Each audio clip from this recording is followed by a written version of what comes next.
Pour ce webinaire avec Bila France et Zey et également Alexis Chriseff de Give for Change et Clément et Pierre de Phoenix qui vont pouvoir faire un petit retour d'expérience de leur participation aux deux communautés, Zey et Bicorp.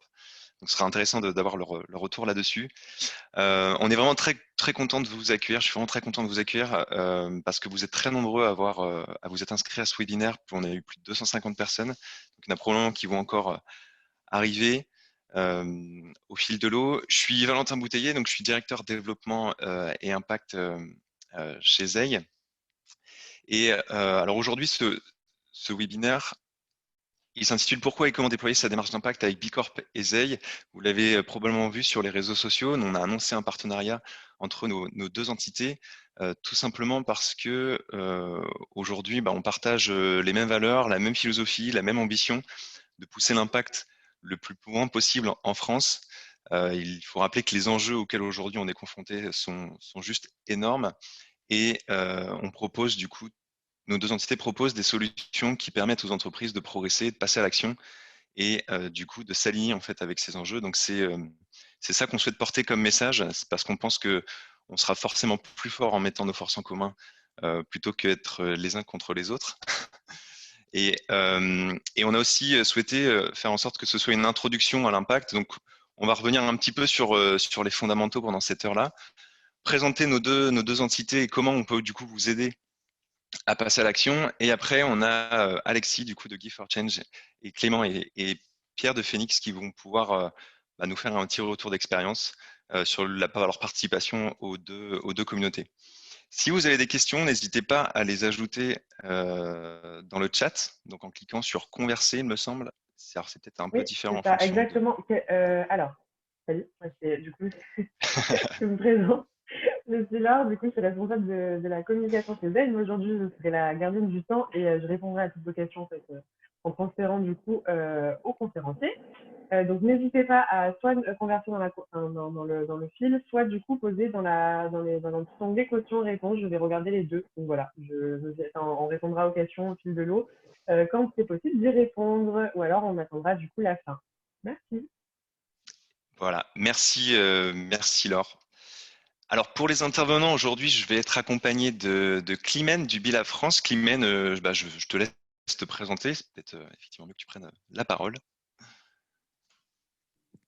Bonjour à tous, je suis ravie d'être là avec vous et merci Zey pour cette initiative. Donc moi je suis en charge du développement de Bicorp en France et donc j'ai rejoint Bilab qui a été créé il y a un peu plus d'un an, il y a un an pour m'occuper du développement de Bicorp en France. Merci Climène. Alexis, Clément, Pierre, est-ce que vous voulez aussi dire un petit mot à toutes les personnes présentes? Je sais pas du coup qui y va. Allez, vas-y Clément. Vas-y Clément. Non, bonjour à tous et puis merci d'avoir organisé ce webinaire pour bien dissocier Bicorp et SD. Je sais pas toujours clair pour tout le monde.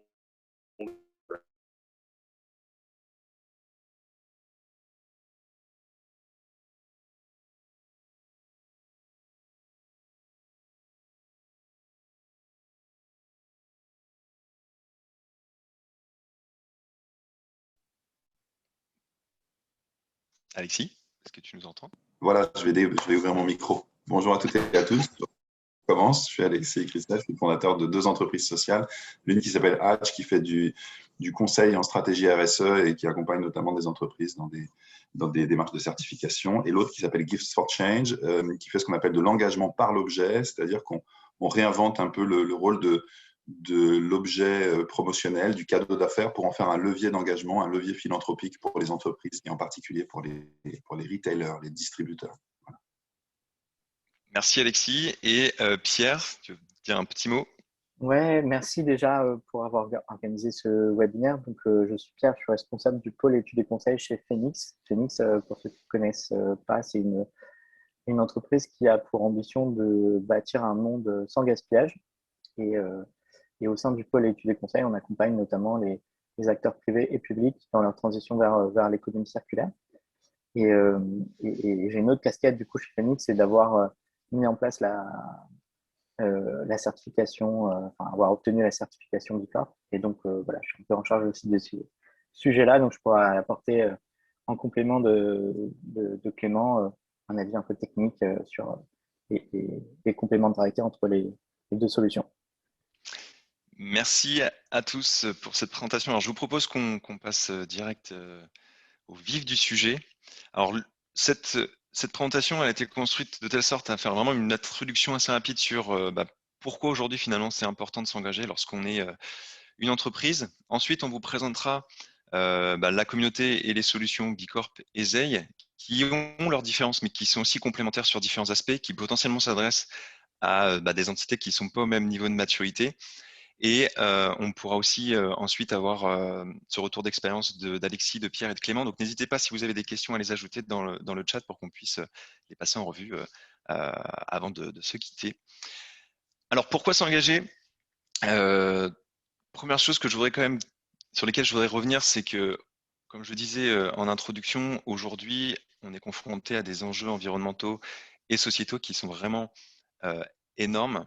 Et aujourd'hui, la pérennité des entreprises est vraiment mise à mal par ces enjeux. On le voit aujourd'hui avec la crise du Covid, hein, c'est potentiellement une répétition générale de ce qui pourrait nous arriver.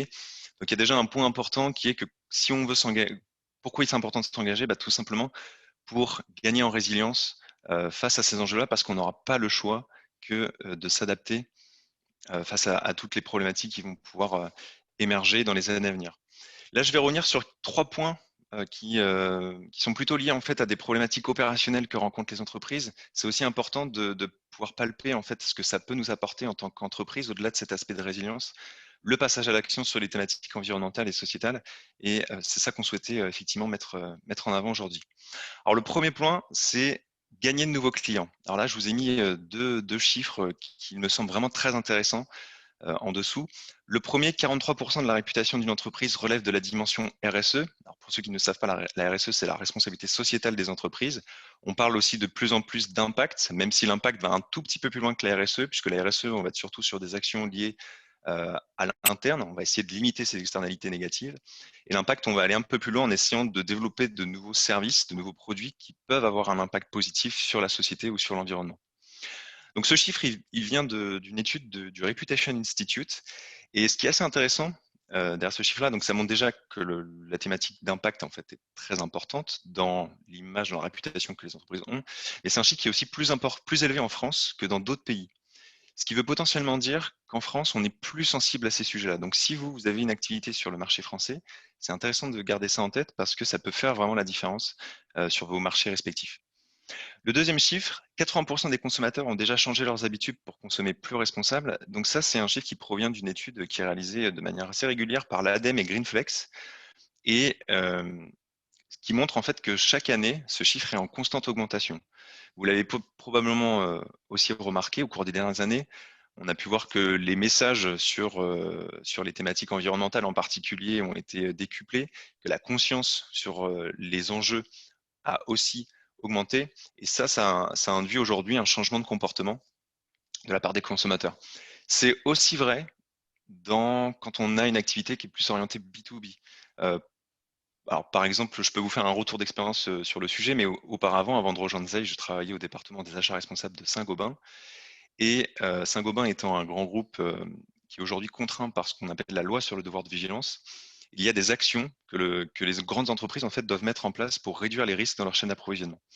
Et ces actions passent notamment par l'évaluation des fournisseurs sur les thématiques de RSE, mais aussi la prise en compte de la performance RSE des entreprises dans les appels d'offres, par exemple. Donc, il est tout à fait probable que vous ayez été confronté en fait, à ce type de demande. Et ça, ce sont des choses qui vont potentiellement croître dans les années à venir. Deuxième point, motiver ses collaborateurs. Alors, aussi quelques chiffres intéressants. Le premier, un salarié non motivé coûte en moyenne 14 310 € par an. Donc ça, c'est un chiffre qui provient d'une étude qui s'appelle IBET et qui montre également que ce chiffre est en constante augmentation d'année en année. Alors, c'est d'autant plus vrai aujourd'hui avec la situation que l'on traverse.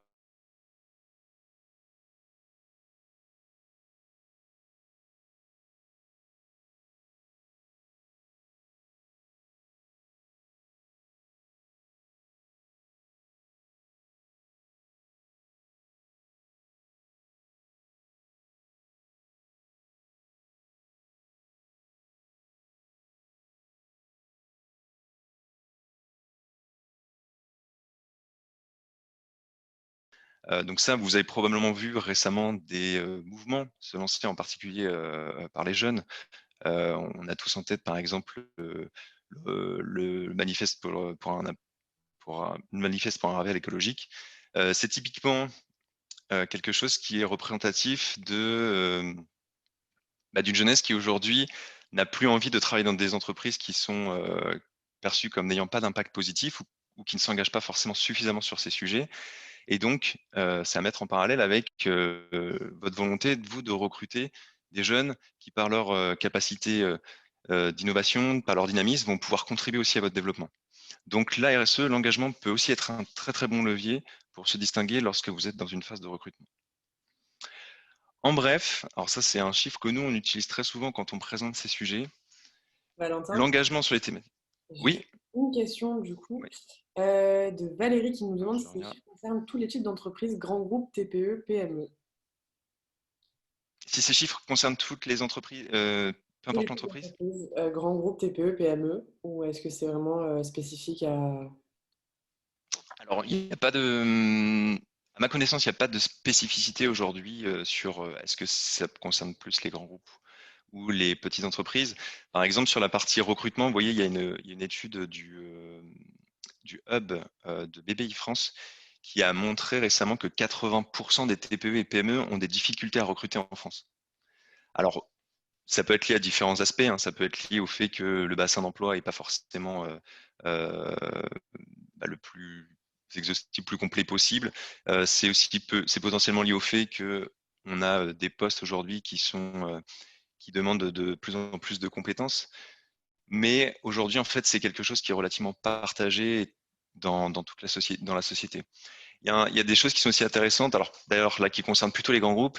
Dans l'étude de l'Aden Greenflex, il montre qu'en fait, aujourd'hui, il y a une défiance croissante de la part du grand public envers les grandes entreprises. Alors, on peut s'interroger sur pourquoi finalement on est arrivé à cette défiance. Ça peut être par exemple être lié au journalisme d'investigation qui a mis un petit peu à mal les entreprises au cours des dernières années, mais aussi peut-être par le fait qu'on a pris conscience que finalement aujourd'hui il y avait un peu de greenwashing qui était en train de se mettre en place. Le fait que les entreprises n'étaient pas alignées entre ce qu'elles communiquaient et ce qu'elles faisaient réellement. Donc tout ça contribue en fait à ces problématiques que rencontrent les entreprises. Alors forcément, il faut éviter le greenwashing, mais il y a des leviers comme l'engagement réel et concret au travers d'outils comme Bicorp ou Zeil qui permettent justement de répondre à ces problématiques-là. Donc le chiffre que je voulais vous montrer, plus 13% de gains de performance économique pour les entreprises qui s'engagent. Donc ça provient d'une étude de France Stratégie qui a effectivement montré qu'en France, aujourd'hui, les entreprises qui s'engagent dans des démarches de RSE sont en moyenne 13% plus performantes que celles qui ne le font pas. Donc ça permet aussi de déconstruire un des aspects qui est aujourd'hui partagé par beaucoup d'entreprises, qui est que la RSE ou l'engagement sur les thématiques environnementales et sociétales reste quelque chose de coûteux, puisqu'en réalité, il permet d'obtenir un gain de performance. Alors, on peut s'interroger en fait sur pourquoi finalement on peut obtenir ce gain de performance. Il y a plusieurs éléments qui permettent d'y répondre. Le premier, c'est répondre aux attentes de ces parties prenantes. Alors, pour rappel, les parties prenantes, c'est toutes les personnes physiques et morales qui peuvent avoir un impact en fait sur votre activité ou qui, à l'inverse, vont être impactés par l'activité de votre entreprise. Donc, typiquement, ça va être vos clients, ça va être vos collaborateurs, mais ça peut être aussi des ONG, ça peut être aussi vos investisseurs.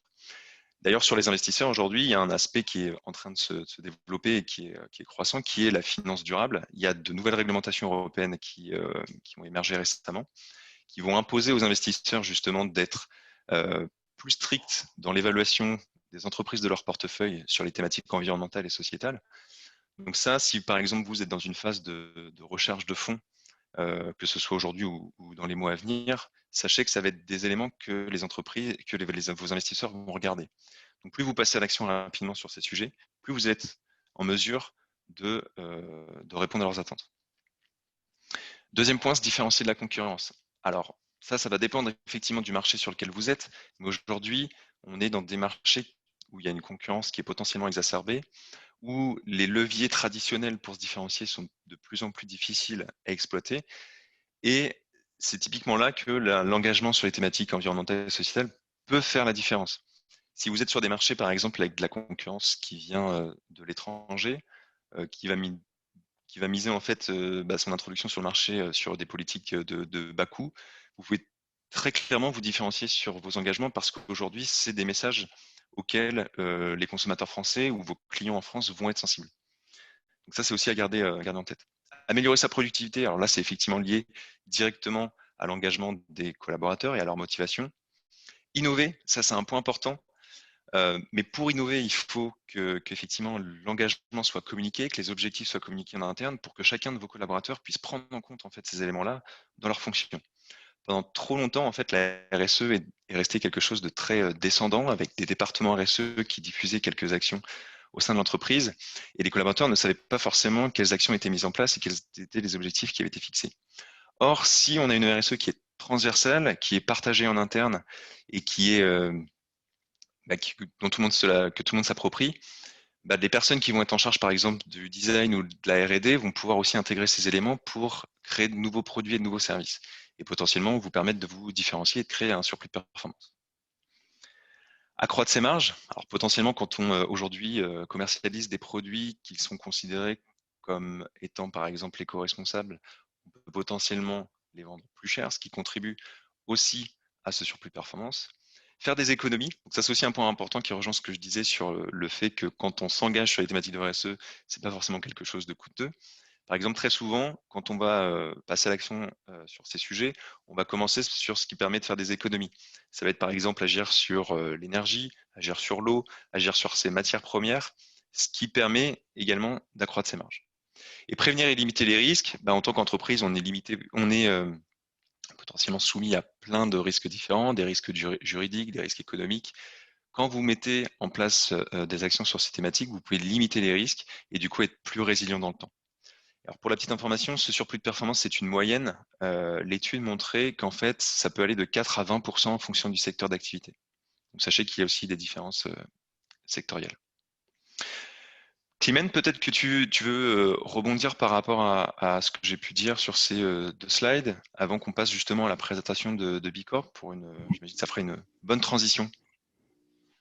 Écoute, évidemment que nous, on partage tout ça, que ça fait partie des fondamentaux de Bicorp. Et donc, je pense que ça fait une très bonne transition pour expliquer synthétiquement ce qu'est Bicorp. Alors, un petit peu d'explication de notre jargon avant de commencer. Autour de Bicorp, il y a plusieurs choses. Bicorp, c'est le nom du label et du mouvement. Le BIA ou BIA, c'est le nom de l'outil que les entreprises utilisent pour s'évaluer. BILAB, c'est l'ONG qui porte ce mouvement. Donc, moi, je travaille pour BILAB France, le chapitre français de cette association. Et la B économie, c'est ce que promeut justement Bicorp, puisque Bicorp n'est pas seulement une norme ou une certification, enfin n'est pas une norme, ça c'est sûr, n'est pas seulement une certification, mais aussi un mouvement d'entreprise engagé. Et cette économie, Valentin a un petit peu introduit le sujet au début et des enjeux que nous devons affronter. Et les 2 images que vous voyez là résument bien les fondamentaux de Bicorp, puisque les fondateurs de Bicorp, qui sont des chefs d'entreprise, d'où l'approche très entrepreneuriale de ce mouvement, eux, ce qu'ils disent, c'est qu'ils ne veulent plus de cette économie du XXe siècle, principalement actionnariale, c'est-à-dire tournée plutôt au bénéfice des seuls actionnaires, et qu'ils veulent promouvoir une économie plutôt partenariale, c'est-à-dire au service de la société dans son ensemble, de l'ensemble des parties prenantes, et y compris évidemment l'environnement. Donc voilà ce qui a poussé ce qui motive chaque jour les Bicorp pour avancer dans leur chemin entrepreneurial. Et donc, si je vous résume les fondamentaux de Bicorp en 3 points, c'est la responsabilité et l'engagement, parce que les Bicorp en fait modifient leur statut pour inscrire dans le marbre de l'entreprise qu'elles entendent générer un impact sociétal et environnemental positif et significatif dans le cadre de leurs activités. Donc, vous voyez, c'est fort, c'est un engagement qui va jusque dans les statuts de l'entreprise, c'est gravé dans le marbre. La deuxième chose, c'est une performance sociétale et environnementale élevée et mesurée, puisque pour prétendre au statut de B Corp, les entreprises s'évaluent à l'aide du BIA et obtiennent un score, je vais y revenir juste après, qui doit être élevé et bien au-dessus de la moyenne pour réussir à pouvoir obtenir cette certification. Je pense qu'on peut dire aujourd'hui que la certification B Corp est la plus difficile à obtenir. Et puis enfin, transparence et progrès, à la fois obtenir sa certification B Corp n'est pas un point d'entrée, mais un point de départ, c'est-à-dire que les entreprises du mouvement sont dans une démarche de progrès permanent. Et puis transparence, là à l'image, vous voyez, alors j'ai choisi le profil de Félix. Ça, c'est sur le site de B Corp, le site où vous pouvez voir le profil de toutes les entreprises. Et donc, vous voyez les notes de chaque entreprise qui s'affichent avec les notes qu'elles obtiennent dans les différents secteurs d'impact. Et là, on n'a pas l'écran, mais en tout, il y a une vingtaine d'indicateurs qui apparaissent. C'est-à-dire que vous pouvez aller voir toutes ces entreprises et voir quels sont leurs points forts et leurs points faibles. Et l'outil d'évaluation, oui. J'ai juste deux petites questions. Du coup, d'Anthony, donc par changement de statut, parlez-vous du terme entreprise à mission? Et après, j'en ai une petite autre. Alors, entreprise à mission ou terme juridique société à mission, oui, dans les textes que l'on demande au B Corp, on a prévu le cas des entreprises qui sont des sociétés à mission. Être société à mission ne suffit pas pour remplir l'exigence légale de B Corp. Il faut aller plus loin puisque on ne va pas rentrer dans le détail là, ça prendrait trop de temps, mais la mission, société à mission, vous devez avoir un comité de mission et évaluer les objectifs liés à la mission. Et B Corp, c'est un objectif qui va au-delà de la mission, qui est plus transversal et holistique. Et donc, c'est une évaluation globale. Okay. Enfin, en tout cas, ce qu'on peut dire, c'est qu'être une société à mission va permettre plus facilement d'être B Corp, et le fait d'être B Corp va nourrir la réflexion sur entreprise à mission. Donc, c'est aussi complémentaire que B Corp peut être complémentaire avec ZE de l'autre côté. Super. Et du coup, j'en avais une autre de Brigitte qui me demande du coup pourquoi la certification B Corp est la plus difficile à obtenir. Alors, pour vous expliquer ça, je vais vous dire que sur les 100 000 entreprises dans le monde qui utilisent l'outil d'évaluation, la note moyenne est de 50 points, c'est-à-dire B Corp et non B Corp confondus. Et pour être B Corp, il faut 80 points. Et là, je pense que du coup, vous comprenez que c'est très difficile à obtenir. Et même Phoenix, on a vu la note de Félix là tout à l'heure qui est à 89.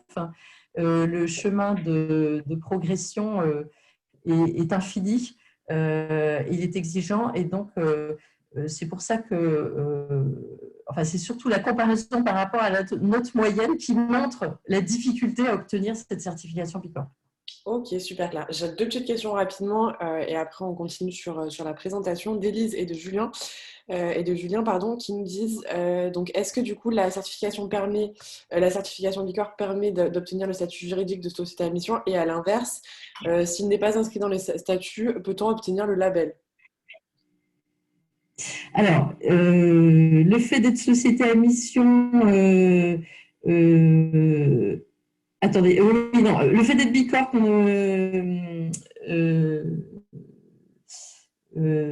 ça ne permet pas d'être société à mission directement, puisque pour être société à mission, il faut avoir défini sa mission, ça c'est tout à fait compatible avec B Corp. Il faut avoir un comité de mission, ça c'est quelque chose qui remporte des points dans l'évaluation B Corp, mais qui n'est pas demandé. Mais il faut vérifier ses objectifs par un organisme tiers indépendant.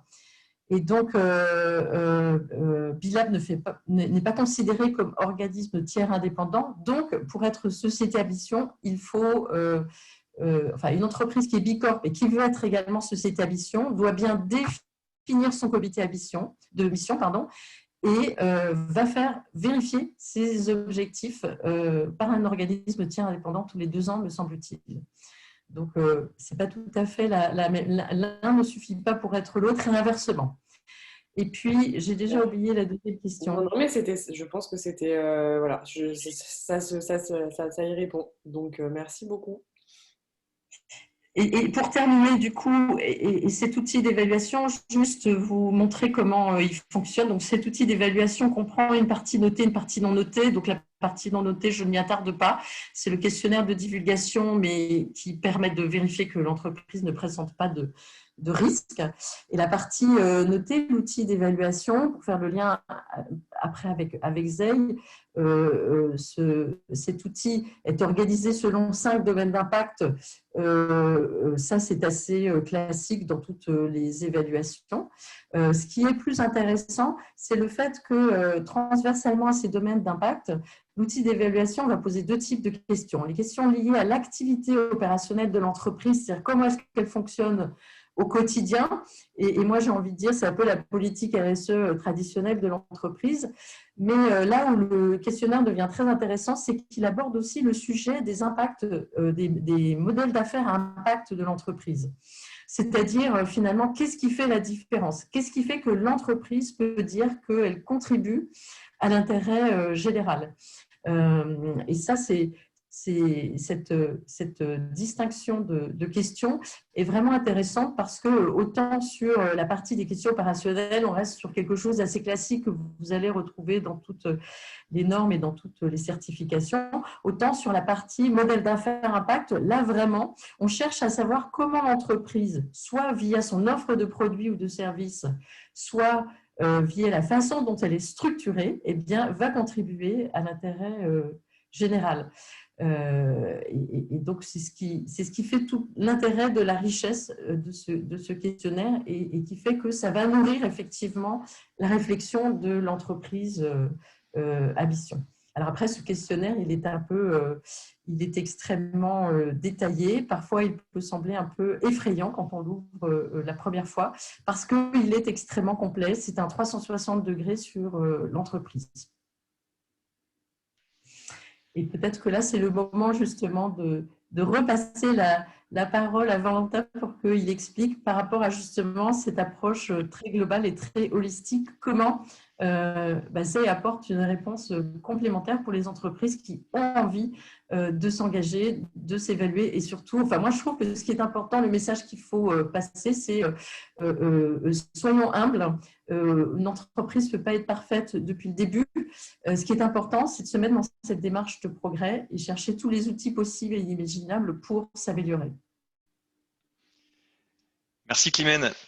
Effectivement, si ça vous intéresse de voir un petit peu les questions et les exigences qui pourraient vous permettre d'être à terme labellisé Bicorp, puisque notre objectif finalement en mettant nos forces en commun aujourd'hui, c'est aussi de faire en sorte que nos 2 comités augmentent et de faire en sorte qu'un maximum d'entreprises soient labellisées Bicorp. N'hésitez pas à vous inscrire gratuitement sur le B-Impact Assessment pour aller voir un petit peu les questions. J'ai envie aussi de rebondir sur effectivement une partie de ta présentation, Climène, qui était l'aspect sur l'économie de demain devrait être partenariale. C'est aussi ce qu'on essaie de montrer aujourd'hui, justement, par le fait qu'on a 2 solutions alternatives et complémentaires qui permettent en fait de passer à l'action sur ces sujets. Et ce qu'on veut pousser, c'est qu'en fait, effectivement, en mettant nos forces en commun, on pourra aller plus loin. Donc ouais, alors même s'il y a des différences, l'objectif pour moi, c'est effectivement aussi de vous montrer en quoi ça peut être complémentaire et Phoenix et Guy Fortune seront un très bon exemple juste après. Alors pour ceux qui ne connaissent pas ZEI, ZEI en fait c'est un outil digital qui permet aux entreprises de progresser et de valoriser leurs engagements sur les thématiques environnementales, sociales et également associées à la gouvernance. Pour vous expliquer un petit peu finalement la genèse du projet ZEI, c'est qu'on a remarqué qu'aujourd'hui en France, il y a finalement trop peu d'entreprises qui passent à l'action sur ces thématiques-là. Il y a une étude de la BPI, par exemple, qui avait montré que moins d'un quart des entreprises en France ont des démarches formalisées et des plans d'action déployés sur ces sujets. Alors ça, c'est en partie lié au fait qu'on est dans un tissu économique principalement constitué de TPE et de PME et que la plupart en fait se trouvent en dessous des seuils réglementaires qui leur imposent directement ou indirectement de passer à l'action. Donc finalement, on a essayé de comprendre quels étaient les problèmes auxquels étaient confrontées ces entreprises pour essayer d'y répondre au travers d'un outil digital. Il y a 3 grands problèmes auxquels on a souhaité répondre et au fur et à mesure, il y a forcément d'autres fonctionnalités qui sont venues s'ajouter par-dessus. Le premier point, c'est que quand on est une petite entreprise, on ne sait pas forcément quoi faire. C'est-à-dire qu'on n'a pas forcément les compétences pour comprendre quelles actions on peut mettre en place et sur quels enjeux on peut progresser en fonction de son secteur d'activité et de ses spécificités. Deuxièmement, on ne sait pas comment faire, c'est-à-dire quelles sont aujourd'hui toutes les solutions existantes qui existent sur le marché que l'on peut potentiellement adopter pour s'améliorer. Et troisièmement, quand on met en place ces actions, on ne sait pas forcément comment les communiquer pour justement en faire un vrai levier de performance. Donc Zay, on a essayé de concentrer différentes fonctionnalités au sein d'un outil digital qui vont nous permettre de faire différentes choses. Alors déjà, un premier point sur la mesure de l'impact. En fait, l'objectif, c'est de faire un diagnostic. Donc c'est tout simplement de se poser les bonnes questions sur ces sujets pour voir où on en est et évaluer notre marge de progression. Deuxième point, progresser. Alors, il faut savoir que dans Zay, vous pourrez trouver en fait un catalogue de solutions qui référence aujourd'hui plus de 800 solutions sur différentes thématiques. On va couvrir par exemple des solutions sur les déchets, l'eau, l'énergie, l'impact carbone, le bien-être des collaborateurs. En fait, on va tout simplement vous permettre de trouver des fournisseurs basés en France qui vont vous permettre de progresser. Troisième point, mobiliser ses collaborateurs. Donc, comme je le disais avant, c'est un point très très important. Si on veut vraiment aller le plus loin possible, il faut que ce soit diffusé et que tous vos collaborateurs s'imprègnent en fait de ces sujets. Donc, on permet en fait aux entreprises d'inviter leurs collaborateurs à rejoindre leur profil Zay pour notamment leur communiquer les engagements qui ont été pris et les objectifs, mais aussi les faire participer de manière plus concrète à la démarche. C'est-à-dire qu'en fait, les collaborateurs vont pouvoir suggérer des solutions dans la plateforme à mettre en place. Quatrième point, communiquer ces engagements. C'est-à-dire que quand vous êtes satisfait de votre progression, ou si vous souhaitez tout simplement gagner en transparence sur ces thématiques-là, vous pouvez décider de publier votre profil Zay, en fait de le rendre public, et du coup de l'utiliser sur différents supports de communication, que ce soit votre site internet, vos brochures, ça peut être même vos sites, ça peut être différentes plateformes pour valoriser au mieux vos engagements auprès de toutes vos parties prenantes. Et le dernier point, piloter votre écosystème. Alors sachez que si vous avez gagné suffisamment en maturité, vous pouvez aller jusqu'à créer ce qu'on appelle sur Zay des réseaux qui vont vous permettre d'inviter d'autres organisations à s'inscrire afin de suivre leur progression. Une entreprise ne fonctionne jamais seule, elle fonctionne toujours dans une chaîne de valeur avec différents acteurs. Donc l'idée de ces fonctionnalités-là, c'est d'aller aussi mobiliser tous les acteurs qui travaillent avec vous et autour de vous. Alors là, on voulait aussi vous mettre quelques exemples, par exemple, de communication, puisque du coup, vous vous interrogez probablement sur finalement quelles sont les complémentarités entre Bicorp et Zay. Alors, ce qui nous a amené en fait à ce partenariat, c'est qu'on a remarqué tout simplement qu'il y avait des entreprises qui étaient labellisées Bicorp, qui étaient sur Zay, et des entreprises qui étaient sur Zay qui étaient en cours de labellisation Bicorp. Et on a notamment remarqué que il y avait une complémentarité sur la partie communication. Donc, quand on est labellisé Bicorp ou quand on publie son profil Zay, on va pouvoir par exemple communiquer sur les réseaux sociaux pour partager son engagement, ce qui peut être du coup un levier de différenciation. Là, un exemple très concret de Gift for Change, et je pense que Alexis pourra revenir dessus juste après. Sur leur site internet, vous voyez, ils mettent à la fois en avant le label Bicorp, et si on voit le logo Zay, en fait, quand vous cliquez sur le logo Zay, vous allez arriver sur le profil de Gift for Change et pouvoir voir du coup quels sont les engagements qu'ils ont pris sur chaque enjeu.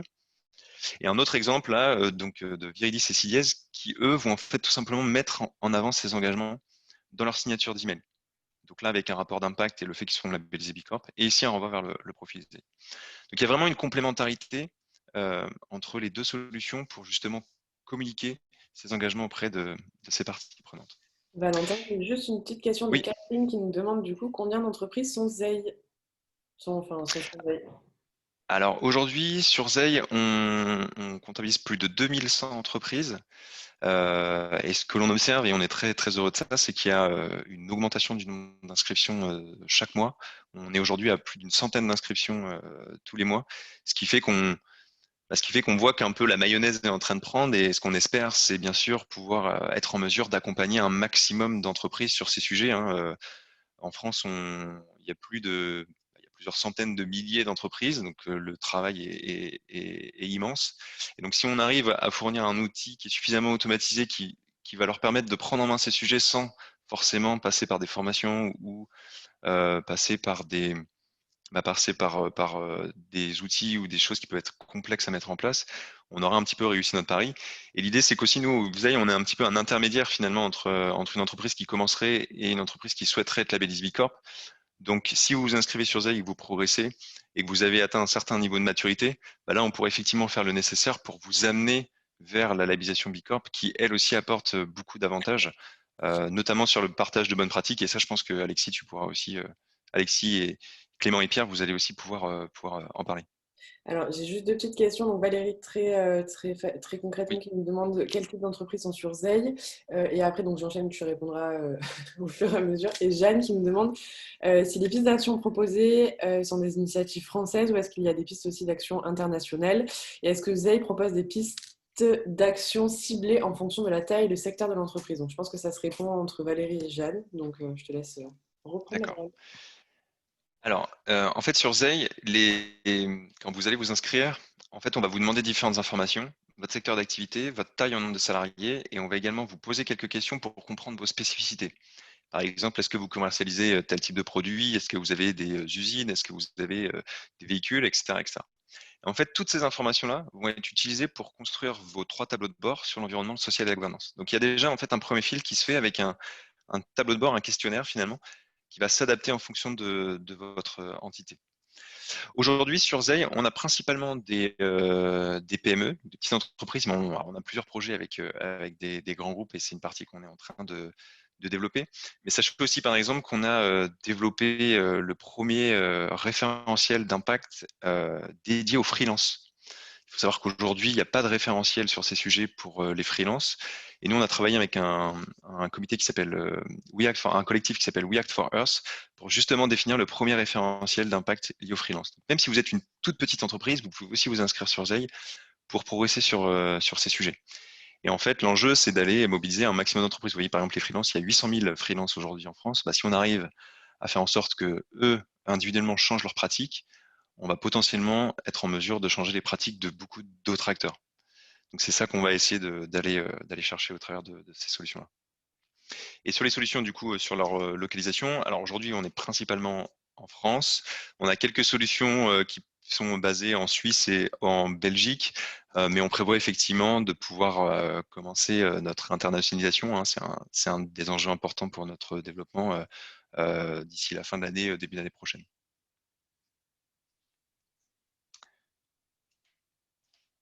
Ben, je vous propose qu'on passe au témoignage. Alexis, peut-être est-ce que tu veux prendre la parole, nous dire un petit peu depuis combien de temps finalement tu fais partie des 2 communautés, que ce soit Bicorp et Zey, et ce que t'apportent en fait ces 2 communautés, ces 2 communautés. Ouais, merci pour cette présentation et merci de me passer la parole. Voilà, je vous l'ai dit, Give for Change, notre métier, c'est d'accompagner les entreprises. Notre raison d'être, c'est d'accompagner les entreprises pour les aider à donner forme, donner corps à leurs engagements sociaux, sociétaux, environnementaux, à travers voilà, on le fait avec des objets éco-responsables, fabriqués en France, fabriqués par des personnes en situation de handicap. Donc voilà, on propose une alternative aux goodies et cadeaux d'affaires classiques, et puis on les distribue aussi dans des réseaux chez des distributeurs comme Photoshop, Monoprix, PhotoWeb, pardon, Monoprix, Nature et Découverte, Fnac et autres. Voilà. J'en ai quelques-uns derrière moi pour vous montrer, on fait des petits objets comme ça. Donc on est une alternative engagée, très engagée, sur un marché qui globalement n'est pas beaucoup, où il a besoin de se transformer, mais il n'est pas énormément. Et surtout, on essaie de convaincre les entreprises voilà, de passer à l'action, un peu comme vous. Donc c'est important pour nous de montrer qu'on s'applique ce qu'on recommande aux autres. Puis comme je vous l'ai dit, j'ai une deuxième activité qui est du conseil en stratégie RSE, en mesure d'impact, qui s'appelle Hatch, un cabinet de conseil. Donc là encore, c'est important pour nous de nous appliquer ce qu'on prône aux entreprises qu'on accompagne, parce que comme vous l'avez très bien dit dans toute cette présentation, on est convaincu que s'engager pour une entreprise, c'est un des meilleurs moyens aujourd'hui de reconquête, de gain de marge, de part de marché, de fidélisation de ses collaborateurs, de ses clients, etc. Donc nous, ça fait longtemps qu'on suit toutes les initiatives qui vont dans le sens de l'engagement des entreprises. Zeil, j'ai croisé Noël, je pense, au début de l'aventure Zeil, et j'en étais moi-même au début de l'aventure Gifts for Change. Et assez rapidement, on s'est inscrit et puis on a créé notre profil sur Zeil. Je dirais fin 2017, on s'est inscrit sur Zeil et en 2018, on a publié notre profil sur Zeil. Ce que je peux en dire, c'est que c'est hyper pratique. Enfin, on peut passer tout de suite à l'action. Ce que j'ai aimé dès le départ dans la démarche de Zeil, c'est que vous avez affirmé dès le début qu'il fallait faire de l'engagement et de la RSE un sujet de célébration, un sujet ludique, un sujet qu'on partage, un sujet où voilà, il y a cette volonté de gamifier, de rendre ça ludique, de rendre ça moins lourd et pesant que ces sujets qui peuvent être rapidement et qui depuis des années sont vécus comme une contrainte, un truc laborieux, un truc qui ennuie tout le monde, etc. Or, moi, mon expérience depuis 20 ans d'entrepreneur social, c'est que s'engager, c'est jour après jour une occasion de se réjouir, de s'enthousiasmer, de vivre des moments hyper forts collectivement. Donc, il y a vraiment un décalage qui est pas logique. Donc, j'aime ça dans la philosophie Zeil. Et c'est vrai que dès que on s'est inscrit sur Zeil, ça permet tout de suite d'avoir des petits tableaux de bord, de dire, tiens, ça on le fait déjà, ça on ne le fait pas encore. Tiens, on pourrait faire ça, on pourrait passer à l'action sur ce sujet-là, par exemple, je sais pas, trier ses déchets, avoir une politique de formation, faire attention à ses consommations d'eau, utiliser des objets promotionnels impact positif, ça on le fait très bien puisque c'est ce qu'on fabrique, etc. Donc, plein d'actions, mais il y a un côté immédiatement opérationnel. Alors que dans ces projets, en général, au contraire, parfois on se dit, il faudrait que d'ici quelques années, on devienne plus engagé, plus RSE, et ça peut être un truc qui paraît inatteignable. Zeil permet ce passage à l'action quasi immédiat, et dans notre cas aussi, dès le début, alors qu'on était encore très très loin d'être aussi engagé, aussi engagé, on l'était autant, mais aussi avancé sur notre impact environnemental et social. On pouvait déjà voir où on se situait par rapport aux autres, puisqu'il y a des classements, voir quelles actions on faisait bien et sur quoi on avait intérêt à travailler. Et donc, c'est un super outil d'appropriation de la démarche RSE de manière très opérationnelle, très concrète, sans prise de tête. Voilà, si je devais le résumer. Et puis, après quelques années, on commençait de meilleur en meilleur, avoir amélioré nos pratiques, réduit nos emballages, supprimé tout plastique, tout électronique dans nos produits. On a vraiment passer notre temps depuis la création de Gifts for Change à nous améliorer d'un point de vue social et environnemental, mettre en place des politiques de formation, mettre en place des outils d'onboarding, voilà, sur tous les aspects, il y a toujours ces différentes dimensions, l'interne, l'externe, l'environnemental, le social, le sociétal. Donc, on avait plus de cases, j'allais dire, qu'on a cochées, et on était de plus en plus, peut-être pas exemplaires, mais en tout cas avancés sur ces sujets. Et donc, on a estimé à partir de 2018-2019 qu'on commençait à être en position de pouvoir nous inscrire dans la démarche Bicorp, qui est effectivement plus challenging parce qu'il faut y consacrer quand même du temps, de l'énergie, des moyens. Et puis, comme l'a bien résumé Climène tout à l'heure, souvent, quand on s'évalue la première fois avec le BIA, qui est l'outil d'évaluation de Bicorp, qui est open, tout le monde peut s'évaluer sur le BIA, on devait être à 50, 60 points, quoi. Et il en faut 80 pour être labellisé Bicorp. Et quand on a été labellisé, alors je pense que c'est en 2018, courant 2018, donc voilà, niveau timing, je ne suis pas très précis dans ce que je vous dis là, mais enfin, en tout cas, on était la 50... Pour Hatch, on était la 54e Bicorp française. Et par contre, notre labellisation Bicorp pour Gifts for Change, elle est plus récente, elle est en 2020. Et là, on a été labellisé avec 115 ou 120 points, je crois. Donc, on avait vraiment beaucoup avancé. Ce que je peux dire, effectivement, moi, je me retrouve assez dans l'idée que les deux démarches sont complémentaires et qu'il ne faut pas les opposer. D'ailleurs, on est aussi société à mission depuis 2020. Vous parliez de ces différents sujets. Moi, j'y vois énormément de vertus. Bon, d'abord, je vous l'ai dit, c'est un moyen de montrer qu'on s'applique à nous-mêmes ce qu'on revendique et qu'être une entreprise engagée, ce n'est pas juste un vœu pieux et ça peut être attesté par des tiers. On est attaché à être premier dans notre catégorie sur Zeil et on est fiers d'être les premiers en matière de, je crois que la catégorie s'appelle communication, marketing ou quelque chose comme ça. Voilà, on est super fiers d'être premiers. C'est un petit moyen de montrer qu'effectivement, on revendique, on prétend être, par exemple, sur le marché des cadeaux d'affaires et de la communication par l'objet, les plus éco-responsables, les plus engagés, les plus exigeants. bah, ce ne serait pas cohérent pour nous de ne pas être les meilleurs dans le classement ZEI. Et de la même manière, le fait d'être Bicorp, bah, il y a quelques Bicorp dans notre secteur d'activité, on est fiers de l'être. Donc, c'est un moyen à la fois en interne aussi et en externe, de venir attester, parce qu'on disait on est engagé, mais il y a un moment où il faut un peu le montrer et le prouver, quoi. Prouver que pour des gens externes, pour des tiers qui viennent attester, ben effectivement, on répond aux critères. Et puis après, il y a plein d'autres bénéfices que je vais lister très rapidement, mais évidemment, je viens de le dire, un outil de fierté, un outil de rayonnement de ses engagements. C'est évidemment un super outil de communication, et ZEI met à disposition des trucs bien faits pour dire, voilà, je viens de réussir à débloquer ce challenge en termes d'engagement environnemental, social. Il y a plein d'outils aussi qui permettent de communiquer sa labellisation Bicorp. Et puis, il y a encore plus dans Bicorp peut-être que ZEI aujourd'hui, une notion de collectif. On est un collectif d'entreprises qui se définissent au sein de Bicorp comme non pas meilleur au monde, mais meilleur pour le monde. Et donc, bah, on se retrouve, quand on a le droit de se retrouver en tout cas, il y a des séminaires, il y a des moments collectifs, il y a des partages d'expériences, des partages de bonnes pratiques, des partages de business. Donc, c'est aussi aujourd'hui un vrai levier, un vrai driver de business que de s'inscrire dans ce genre de démarche. Et donc, j'ai refait le point hier avec les équipes, mais je peux citer un certain nombre de deals qu'on a eus avec Gifts for Change, de commandes qu'on nous a passées, d'objets, de cadeaux de fin d'année ou d'opérations qu'on a pu déployer en magasin, à la fois grâce à notre présence sur ZEI et par ailleurs par le fait qu'on est Bicorp. Voilà, il y a plein de bonnes raisons, je pourrais en citer d'autres, mais on m'a demandé de faire court, donc je vais m'arrêter là parce que je suis déjà trop long. Merci Alexis pour ce superbe témoignage. Je ne sais pas s'il y avait des questions dans le… Il y en a beaucoup, mais on les posera à la fin, du coup. Ouais. Du coup, on va peut-être passer du coup à Claire, Clément ou Pierre, du coup, de Phoenix. Oui, tout à fait. Je vais prendre la parole, Clément, si ça te va. Alors, Phoenix, c'est une entreprise qui a été créée en 2014.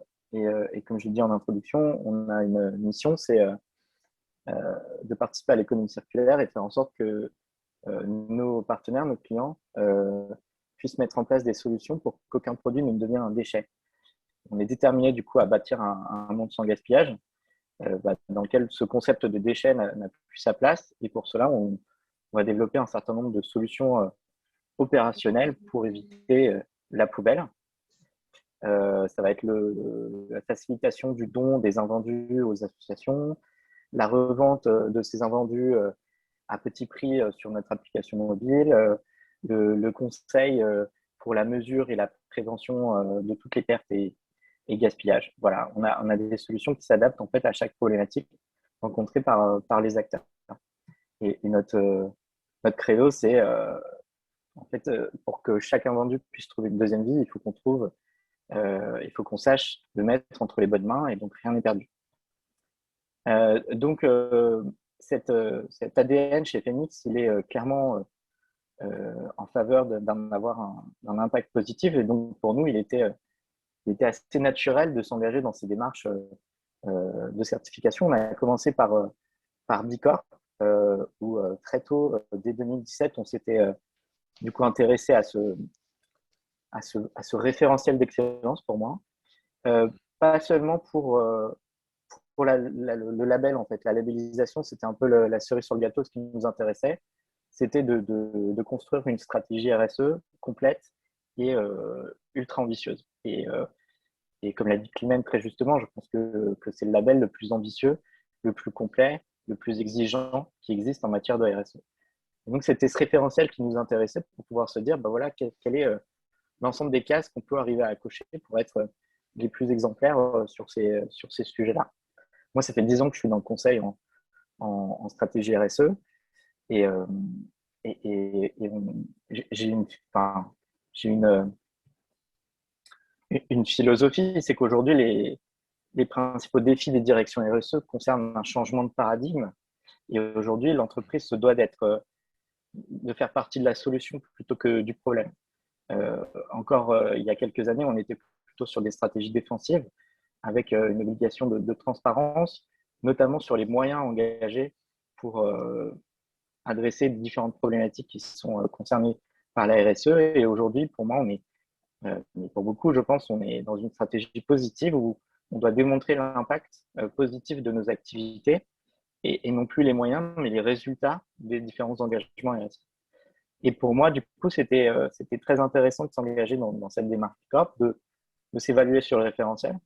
Alors, contrairement à Git for Change, nous, en fait, on avait fait un premier exercice où on était peut-être pas suffisamment humble et on avait un premier score qui était autour des 120 parce qu'on pensait, finalement, il y avait énormément d'éléments qui étaient directement dans notre ADN, qui étaient naturels pour nous, mais qui n'étaient pas forcément bien formalisés. On était une start-up assez jeune et on n'avait pas forcément pris le temps de formaliser toutes les bonnes pratiques qu'on avait mises en interne. Et donc, quand on a fait notre exercice, en fait, on est arrivé à 120 et puis après, on s'est fait évaluer et lors de l'évaluation, la charge de la preuve, elle est vers nous. Donc, on doit justifier d'avoir choisi telle et telle option qui nous font gagner autant de points. Et donc, on a fait cet exercice un peu d'humilité pour se dire que finalement, il y avait plein de points qu'on ne pouvait pas acquérir parce que les choses n'étaient pas suffisamment formalisées chez nous. Et donc, on est arrivé à 90 points. Donc, on est quand même fiers d'avoir réussi à obtenir cette certification. Et puis, on est content finalement d'avoir une démarche, des progrès à engager pour la nouvelle certification. Donc, c'est tous les 3 ans sur Bicorp. Et la nouvelle certification, pour nous, elle est en 2022. Donc, on y travaille actuellement.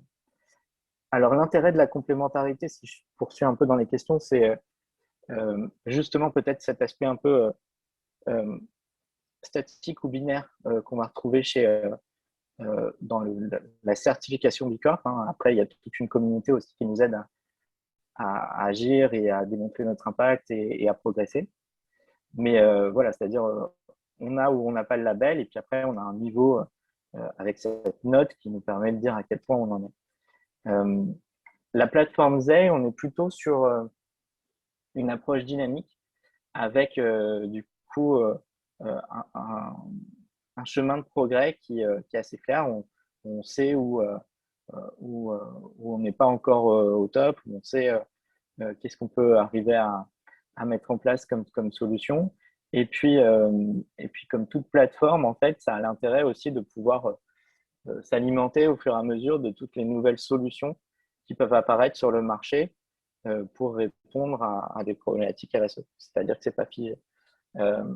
Pour exemple, on est en train de discuter avec Zei sur l'intégration d'un outil Phoenix qui s'appelle le Phoenix Score, qui permet en fait à toute entreprise d'évaluer son niveau de maturité sur une politique d'économie circulaire. Et ça peut être intéressant d'intégrer ce référentiel dans Zei pour proposer à l'ensemble de la communauté Zei d'améliorer ou en tout cas de construire une feuille de route complète sur ce sujet-là. C'est un peu un sujet assez à la mode, si je peux dire ça, en ce moment au niveau des directions RSE. Je vais peut-être laisser Clément compléter un peu ma réponse sur l'engagement collaborateur. Ouais, peut-être pour compléter les raisons pour lesquelles on s'est intéressé à Bicorp et à Zei, c'est aussi que tout simplement c'est une demande des employés. Il ne faut pas juste considérer que c'est la personne qui va s'occuper de ces sujets-là et basta. C'est aussi une demande qui vient du bas finalement de tous les employés qui sont demandeurs de voir leur boîte appartenir à cette communauté, dans le cas de Bicorp. Et pour Zei, en fait, c'est aussi une réflexion plus large sur quelles sont nos bonnes pratiques. Et le fait d'avoir tout ça sous les yeux, ça nous permet aussi de se poser les bonnes questions. Et là, par exemple, il n'y a pas longtemps, j'ai mis en contact quelqu'un des RH chez nous avec Zei pour aborder certains sujets qu'on n'avait pas encore complétés sur le profil. Et donc, finalement, ça fait aussi intervenir différentes personnes. Donc, même si nous, avec Pierre, on est en contact chez Phoenix, ça fait aussi participer d'autres personnes là-dedans. Donc, c'est assez inclusif comme démarche. Et puis après, c'est aussi une demande des investisseurs, des parties prenantes de façon générale, des interlocuteurs avec qui on travaille, parce que c'est quand même valorisant. Et puis aussi une praticité dans le fait de pouvoir partager son profil Zei, par exemple, avec des journalistes, par exemple, qui peuvent s'intéresser à ces questions. Nous, on a chez Phoenix cette particularité de prendre pas mal la parole sur tout ce qui est Tech for Good par les activités de notre fondateur. On est souvent sollicité par la presse pour ces questions-là, et donc c'est intéressant pour nous aussi de pouvoir partager ça. Et parce que souvent, pour un journaliste, comprendre ce que c'est qu'une boîte à impact ou une boîte boîte qui est responsable, qui met l'impact au cœur de son activité, c'est pas forcément évident. Il faut comprendre que les journalistes aussi, de leur point de vue extérieur, c'est pas forcément clair la différence entre une boîte qui est ESS, Tech for Good, etc. Donc, mettre des choses concrètes en expliquant ce que c'est réellement, c'est-à-dire utiliser du matériel de seconde main pour l'informatique, avoir un fournisseur d'électricité verte, etc. Toutes ces choses très concrètes, ça aide les personnes qui ne sont pas forcément au courant de tout à voir ce qu'il en est réellement. Donc, c'est important le côté très concret comme Frozaï pour le coup, de pouvoir montrer ce qu'on a fait. Et après, le label Bicorp, il a une certaine notoriété et forcément, je veux dire, même quand on l'annonce dans une boîte, dans la précédente boîte, quand on a annoncé qu'on était Bicorp, forcément, tout le monde était super content. C'était un peu comme une grande messe pour nous annoncer qu'on avait réussi à décrocher le label. Donc, il y a quand même un engagement fort des gens qui travaillent dans la boîte, en fait, tout simplement. Justement, j'ai un petit retour qui me demande si du coup vous pouvez témoigner sur comment ça a pu influencer votre modèle économique, votre modèle d'affaires et vos choix stratégiques en fait. Par exemple, est-ce que vous avez refusé certains marchés car ils n'étaient pas en phase avec la libéralisation ou avec vos valeurs et même si du coup les témoins sont issus d'entreprises par nature engagées. Je ne sais pas si quelqu'un, Alexis, Clément ou Pierre, vous souhaitez répondre à cette question rapidement. Je peux peut-être répondre rapidement. C'est une question qui est pas forcément problématique chez nous. On va dire qu'on est vraiment engagé dans une démarche, dans la démarche de la bioéconomie par nature, parce que c'est notre raison d'être chez Phoenix, de lutter contre le gaspillage et de favoriser l'impact social via le don des produits qui, au lieu de finir à la poubelle, finissent par être utilisés par des personnes qui en ont besoin. Donc, on n'a pas forcément eu à avoir des choix cornéliens sur ces sujets, quoi.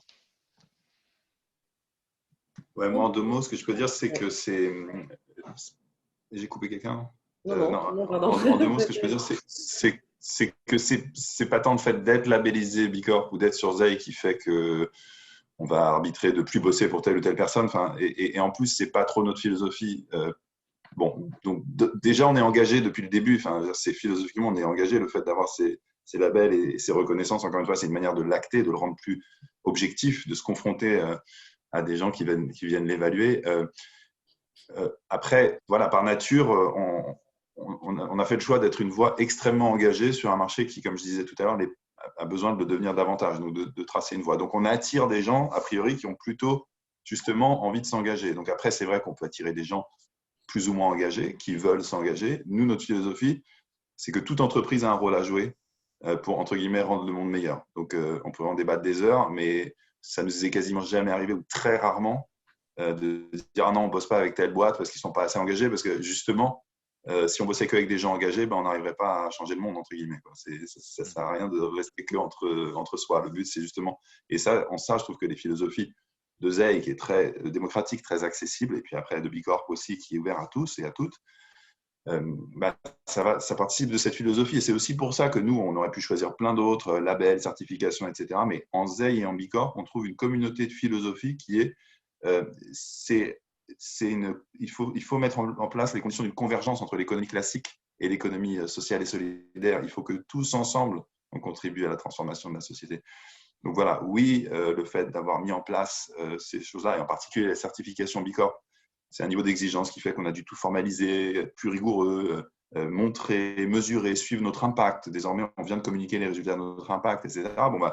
Donc, ça nous rend plus robustes. Et puis, c'est vrai aussi que du coup, ça attire des gens de plus en plus sérieux dans leur démarche d'engagement.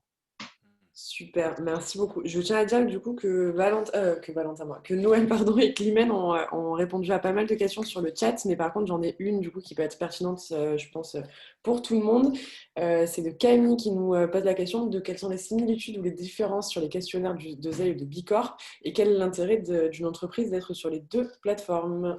Je ne sais pas qui veut répondre à cette question.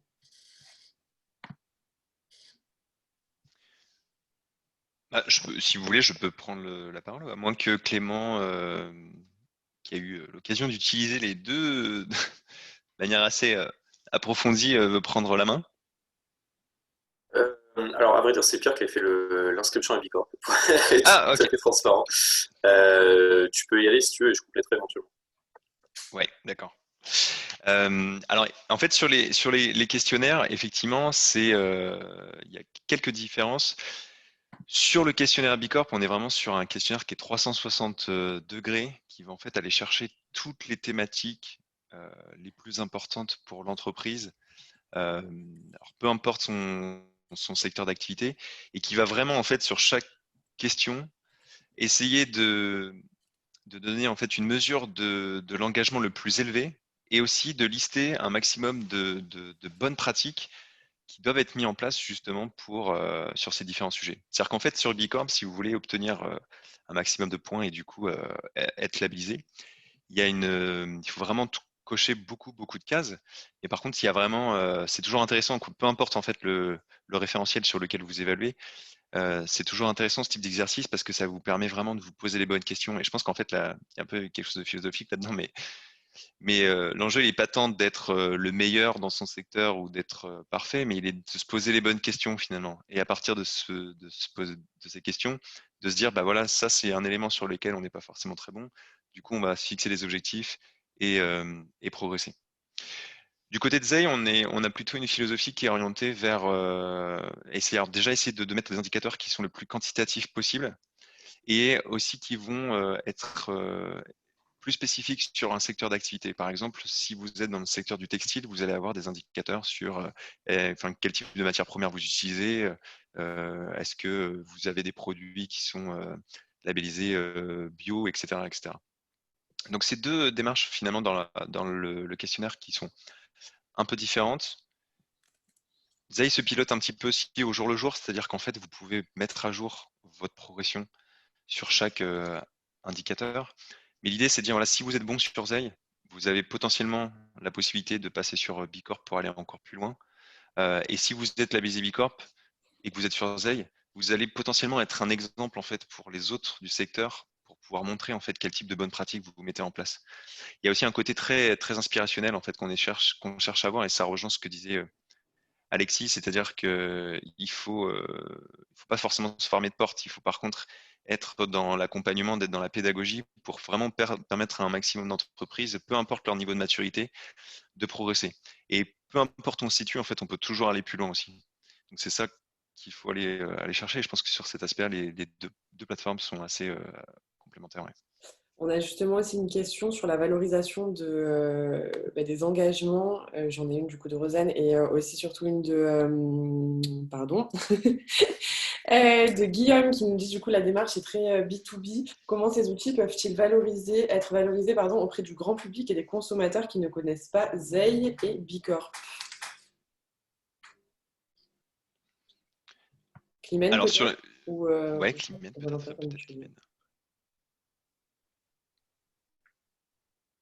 Climène, est-ce que tu veux dire un petit mot là-dessus? Il est clair que Bicorp est un label encore assez nouveau en France, puisque Bicorp a été lancé officiellement à la fin de l'année 2015, à 5 ans. Néanmoins, on commence à avoir une communauté avec des entreprises qui sont connues du grand public et les entreprises Bicorp ont d'ailleurs travaillé entre elles pour savoir comment est-ce qu'elles valorisent le fait qu'elles sont Bicorp auprès du grand public. Et donc maintenant, on commence à avoir le label sur le logo et la baseline à côté du label explique que c'est l'entreprise qui est derrière le produit, puisque c'est important. Est-ce que tu peux te reculer? Voilà, c'est super. Merci. Oui, donc ce que je disais, c'est que les entreprises qui vendent aux consommateurs commencent à mettre leur logo sur leurs produits et le logo explique bien que ce n'est pas le produit qui est certifié, mais l'entreprise qui est derrière. Puisque effectivement aujourd'hui le consommateur devenant de plus en plus exigeant, non seulement il veut un produit qui correspond un peu à son attente, mais en plus ça l'intéresse de savoir que l'entreprise derrière le produit, effectivement, elle a globalement une approche qui est responsable et qui ne se limite pas au simple produit qui est vendu. Et donc je pense que la notoriété est amenée à augmenter, mais clairement aujourd'hui, on ne peut pas dire que le grand public dans la rue, si vous demandez au consommateur lambda ce que c'est que Bicorp, il vous répondra aujourd'hui, il vous répondra qu'il ne le sait pas. Puis c'est aussi la taille en fait de nos communautés qui font que la notoriété augmente. C'est-à-dire que plus on a d'entreprises et plus elles communiquent finalement, parce que en fait la balle est un peu dans leur camp, c'est-à-dire que il n'y a que si elles mettent en place des actions de communication sur ces aspects-là, qu'elles vont contribuer en fait à faire en sorte que la labellisation Bicorp ou que le profil ZEI devienne quelque chose de connu et devienne quelque chose de systématique sur lequel qu'on va prendre en compte en fait dans nos décisions. Et nous, pour vous donner quelques exemples, vous voyez sur ZEI, on a des référentiels pour le secteur de la restauration. Avant le deuxième confinement, alors malheureusement pour eux, on avait des restaurants qui avaient commencé à mettre en place des stickers avec des QR codes sur les tables directement. Et quand on scannait le QR code, on arrivait sur le profil ZEI. Donc là, c'est un moyen typique de communication qui est en direct avec son client et qui contribue aussi à la notoriété de ces démarches-là. On est aussi partenaire, par exemple, avec Make Sense, qui a une plateforme de recrutement. Et quand vous allez sur cette plateforme de recrutement, vous pouvez filtrer en fonction des labels de confiance, filtrer sur ZEI. Vous allez voir quelles sont les entreprises qui sont inscrites sur ZEI. Ce qui veut dire qu'elles sont dans une démarche d'amélioration sur ces thématiques liées à l'impact.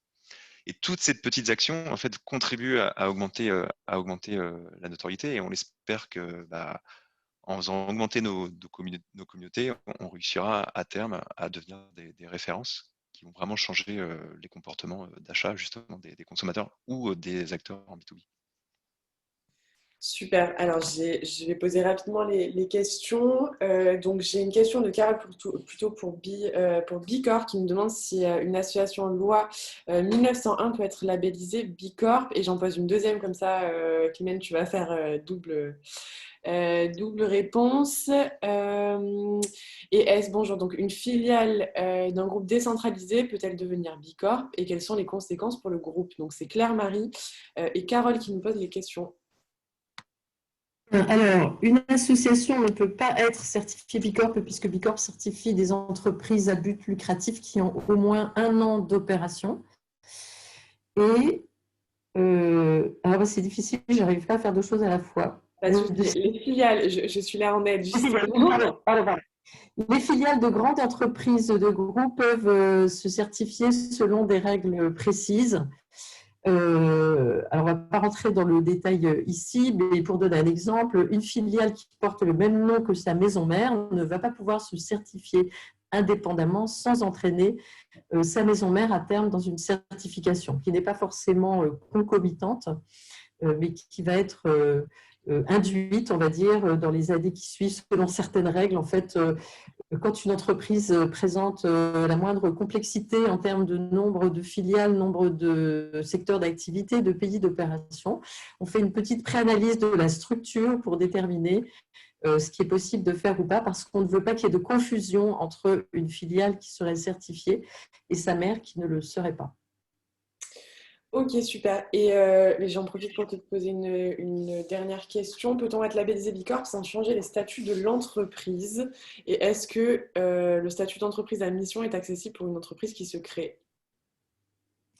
Alors, le statut société à mission, là, je n'en sais rien pour une entreprise qui se crée, mais j'imagine que oui, puisque il suffit que cette entreprise qui se crée se dote d'un comité de mission, définisse des missions liées à sa raison d'être, et ensuite, quand elle aura démarré, fasse vérifier ses objectifs.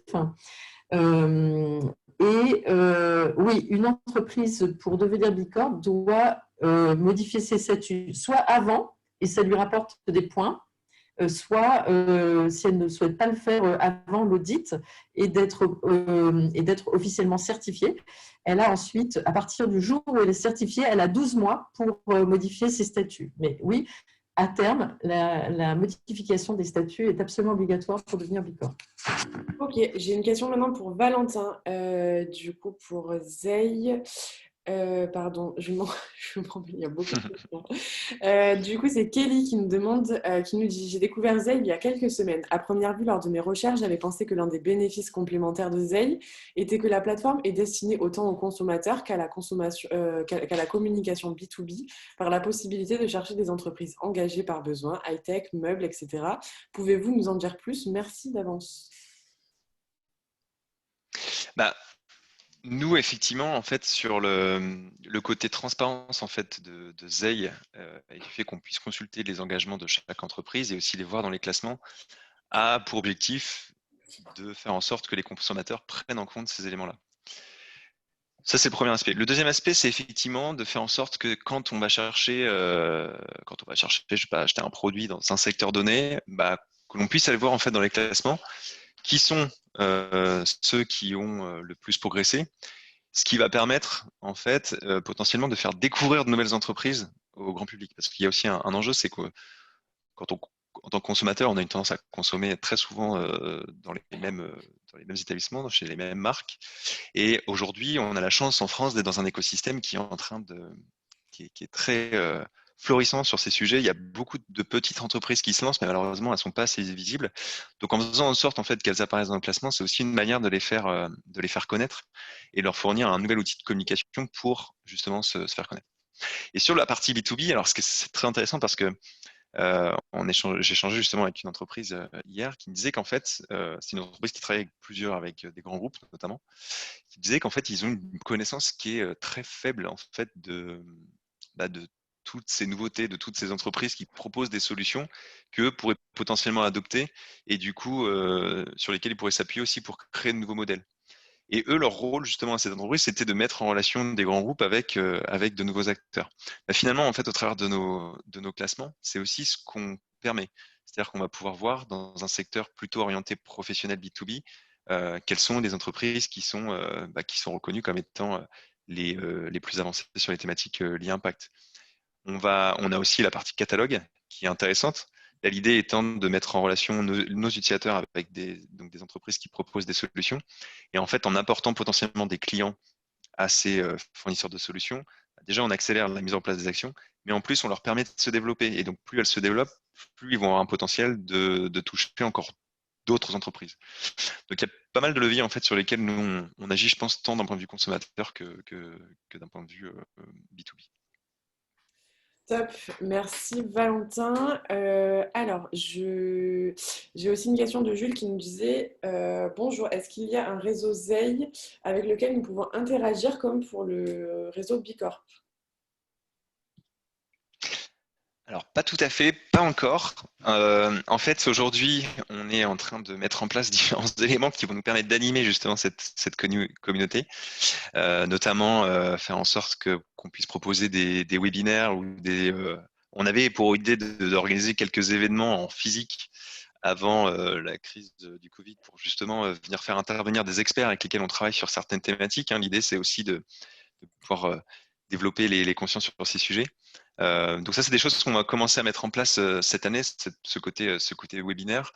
Et il y a pas mal de choses auxquelles on réfléchit aussi pour effectivement animer cette communauté, comme pourrait le faire Bicorp. Aujourd'hui, je pense que Bicorp est beaucoup plus avancé sur ces sujets que nous, mais on y travaille. Top. Et du coup, enfin, j'ai une dernière question pour Climène. Bonjour, donc c'est Romualdine qui nous dit bonjour, je suis une start-up créée il y a 6 mois. Est-ce trop tôt pour être certifiée?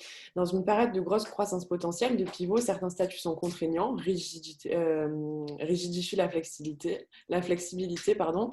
Est-ce que Bicorp est plus flexible sur les repositionnements, entrée au capital? Alors, je ne suis pas sûre d'avoir bien compris toute la question. En tout cas, je disais tout à l'heure, hein, Bicorp, il faut avoir une année d'opération, un exercice fiscal. Donc, une start-up ne peut pas être Bicorp tout de suite. Par contre, elle peut prétendre au statut de pending Bicorp. Et pour être pending Bicorp, il y a 2 exigences. C'est faire le questionnaire. Sur un mode prospectif, ça permet déjà à l'entreprise de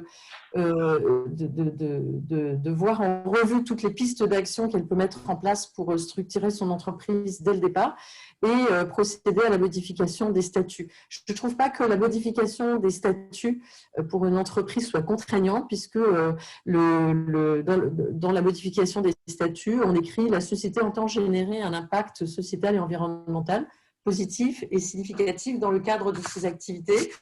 C'est quand même assez générique. Et toute entreprise qui veut jouer son rôle d'entreprise citoyenne devrait normalement adhérer à cette phrase. Donc voilà les deux conditions pour être pending B Corp. Être pending B Corp donc, ne permet pas d'être B Corp et référencé sur la plateforme internationale de B Corp. Par contre, nous en France, on accueille les pending dans la communauté et donc elles peuvent participer à la vie de la communauté, être en échange, déjà avoir des contacts avec des B Corp, puisque les B Corp se rencontrent beaucoup pour échanger des bonnes pratiques et du business aussi. Business, ce n'est pas un gros mot. Hein. Et donc, voilà. Ok, super. Écoutez, je pense qu'on a répondu à beaucoup de questions. N'hésitez pas à nous, si jamais j'en ai raté, je m'en excuse et vous n'hésitez pas à échanger par mail avec nous. On se fera le plaisir de vous répondre. Voilà, donc merci à tous. Je pense que je vais... merci à tous. Vous laisser la parole. Oui, merci à tous. Merci Climène, merci Alexis, Clément et Pierre pour votre participation. Merci à tous les spectateurs qui étaient là, qui ont participé. On espère qu'on vous a donné... envie, si vous n'avez pas déjà passé à l'action, on espère qu'on vous a donné envie de passer à l'action. N'hésitez pas à aller voir sur nos sites internet, à vous inscrire, que ce soit sur le Bimpact Assessment ou que ce soit sur Zai, pour tester en fait ces questionnaires, pour voir où vous vous situez et voir comment vous allez pouvoir progresser. Si vous avez des questions, vous pouvez aussi trouver un moyen de nous contacter sur le site internet directement et on sera ravis de pouvoir y répondre et de vous accompagner. Et puis, n'hésitez pas non plus à vous rapprocher de Give4Change et Phoenix si vous avez des besoins spécifiques, que ce soit sur de l'accompagnement à l'impact, du besoin en cadeau éco-responsable, Phoenix, de la gestion de déchets ou de l'accompagnement aussi sur les thématiques d'économie circulaire. Il y a beaucoup d'acteurs qui existent en France, donc il faut les aider à se développer. Donc, allons-y. Je fais juste une Ce sera le mot de la fin. Parce qu'on a beaucoup de questions du coup. Effectivement, on va vous envoyer donc la présentation et le replay juste après par mail. Et n'hésitez pas, on va aussi partager le replay dans les jours qui suivent sur nos réseaux sociaux. Donc restez connectés. Et j'intégrerai aussi nos coordonnées personnelles si vous le souhaitez dans les slides, si vous avez envie de nous contacter directement. Merci à tous et très très bonne journée. À bientôt. Merci pour cette initiative. Merci beaucoup. Bonne journée à tous. Merci. Bonne journée.